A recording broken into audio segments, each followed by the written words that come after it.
Hello friends, good morning. আশা করি তোমরা সবাই ভালো আছো। আজকে একটু তাড়াতাড়ি রান্না বান্না শুরু করলাম। আমার আজকের রেসিপি সবজি, কিন্তু একটু অন্যরকম ভাবে। আজকে আমি মাছের তেল দিয়ে সবজি রান্না করব। তার জন্য আমি প্রথমেই কড়াইতে অল্প পরিমাণ রান্নার রেগুলার তেল দিয়ে দিয়েছি। এরপর তেলে কিছু জিরা ফোড়নে দিয়ে পেঁয়াজ কুচি ও চেরা কাঁচা লঙ্কাগুলো অ্যাড করছি।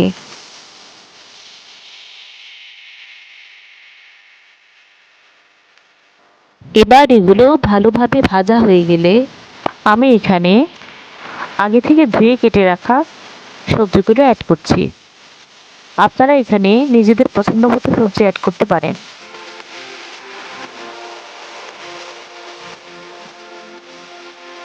এবার এতে একে একে অল্প হলুদ ও পরিমাণ মতো লবণ দিয়ে সবজিগুলোকে ভালোভাবে মিক্স করতে হবে।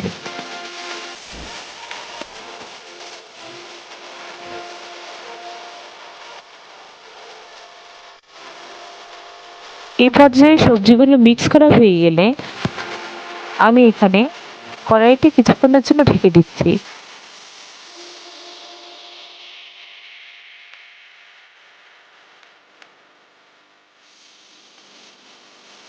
এই পর্যায়ে সবজিগুলো হালকা ভেজে নেবার পর আমি এখানে মাছের তেল অ্যাড করছি।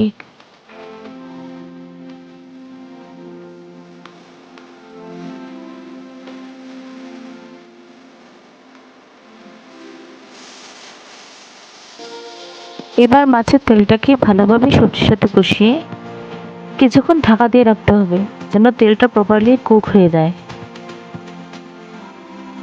কিছুক্ষণ পর ঢাকনা খুলে দেখা যাবে মাছের তেল থেকে তেল উঠে এসেছে।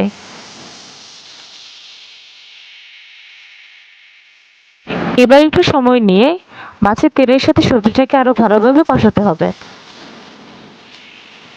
এক পর্যায়ে 5 থেকে 6 মিনিট কষানোর পর মাছের তেল দিয়ে বানানো সবজির রেসিপিটি রেডি হয়ে যাবে। আমার রেসিপি ভালো লাগলে ভিডিওতে একটি লাইক দিয়ে চ্যানেলটিকে সাবস্ক্রাইব করে পাশে থাকবেন। আজ এই পর্যন্তই, দেখা হচ্ছে নেক্সট ভিডিওতে।